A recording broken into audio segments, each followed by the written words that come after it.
tumesema ni siku ya kuulizana maswali ngumu kama Kenya. Mimi pia nimekaa hapa nikaona wakati wa demonstrations katika this country. And more so nitaongelea katika hii Nakuru County yangu. Last time tulipokuwa na demonstrations, tuliona watu wakichoma masupermarkets. Pale Naivasha walichoma supermarket 2. Na pale Naivasha hata siku moja tulienda kuwasaidia kwa maneno ya maji yenye ilikuwa imedisplace wananchi, walituchomea gari. Pale Molo juzi wakati wa maandamano wametuchomea zimamoto. Na juzi tu ile shule pale Molo pia ilikuwa inachomeka. Walitaka zimamoto, lakini zimamoto mshaichoma. Tutafanya nini sasa?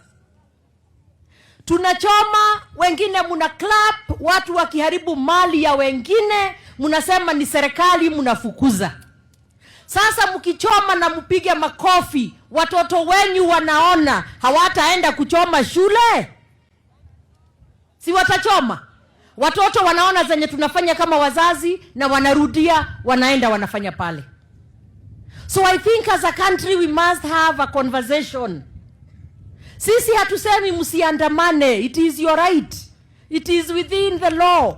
Lakini sio kuchoma, na sio kupora, na sio kuharibu mali ya Wakenya wengine. But I think and I feel very strongly, ile tabia tumekuwa nayo is also what our children are seeing, and it is what they are imitating. Na tukiona mashule zinachomwa, tusistuke kwa sababu tumewafunza kufanya tabia kama hizo. Ama ni aje? Si ndio? Unaona wengine wanafunga mabarabara ati ni maandamano, unasema mtu akipitia hapa lazima atoe pesa ili apite. Hiyo ni maandamano wa aina gani ama ni wezi? Si ni waezi?